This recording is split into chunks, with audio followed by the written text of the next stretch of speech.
భగవద్బంధువులారా నమస్తే. రుక్మిణీదేవి కళ్యాణం జరగవలసిన రోజున అంతఃపురం నుండి రుక్మిణీదేవి పెళ్లి కూతురై ఊరు వెలుపల ఉన్న పార్వతీదేవి ఆలయానికి బయలుదేరింది. అత్యంత కట్టుదిట్టమైన రక్షణ మధ్య ముత్తైదువులు చెలికెత్తలు పరివేష్టించిరాగా, పలు వాద్యముల హోరు మిన్నుముట్టగా, వెన్నంటి సూతులు వందిమాగధులు పాఠకజనం కైవారం చేస్తూ వస్తుండగా, తన మనమున శ్రీకృష్ణుని స్మరిస్తూ రుక్మిణీదేవి పార్వతీదేవి ఆలయానికి చేరి పూజాధికములు నిర్వహించి ఈ విధంగా ప్రార్థించింది. నమ్మితి నామనమ్మున సనాతనులైన ఉమామహేశులన్ మిమ్ము పురాణ దంపతుల మేలు భజింతు గదమ్మా మేటి పెద్దమ్మా దయాంబురాసి విగదమ్మా హరింపతి సేయుమమ్మా నిన్నమిన వారికెన్నడును నాశము లేదు గదమ్మా ఈశ్వరీ.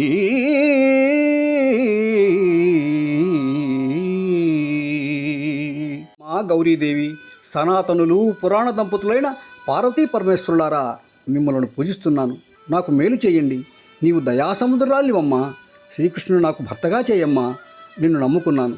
నిన్ను నమ్ముకున్న వారికి ఎలాంటి కష్టాలు నష్టాలు ఉండవు కదా తల్లి. ఈ విధంగా ప్రార్థించి బ్రాహ్మణ దంపతులకు ఉప్పుతో కూడిన పిండి వంటలు వాయినాలు ఇచ్చి భక్తితో పూజించింది రుక్మిణి. వారు సంతోషంతో ఆమెను అక్షతలతో దీవించారు. ఇక రుక్మిణీదేవి మెరుపు తీగలాగా, మోహిని దేవతలాగా, పాలకడలలో ప్రభవించిన లక్ష్మీదేవిలాగా దేదీప్యమైన సౌందర్యంతో అక్కడి వారందరూ ఆశ్చర్యంతో చూస్తుండగా చిరునవ్వులు చిందిస్తూ ఆలయం నుండి వెలుపలికి వచ్చింది. అప్పుడు కనియన్ రుక్మిణి చంద్రమండలముఖు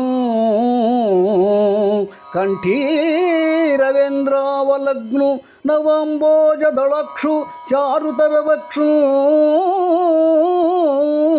మేఘ సంకాశదేహు నగారాతి గజేంద్రహస్త నిబబాహు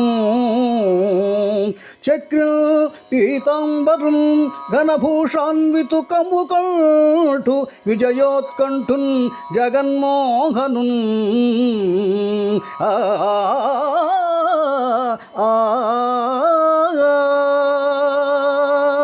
చంద్రబింబం లాంటి వెలుగులేని ముఖం కలవాడు, సింహం వంటి నడుము కలవాడు, తామర రేకుల వంటి కనులు గలవాడు, విశాలమైన వక్షస్థలం కలవాడు, నీలమేఘశ్యాముడు, బలిష్టమైన చేతులు కలవాడు, కంబుకంఠుడు, పీతాంబరుడు, సర్వాభరణ భూషితుడు, విజయోత్సాహి అయిన శ్రీకృష్ణుడు చూచింది రుక్మిణీదేవి.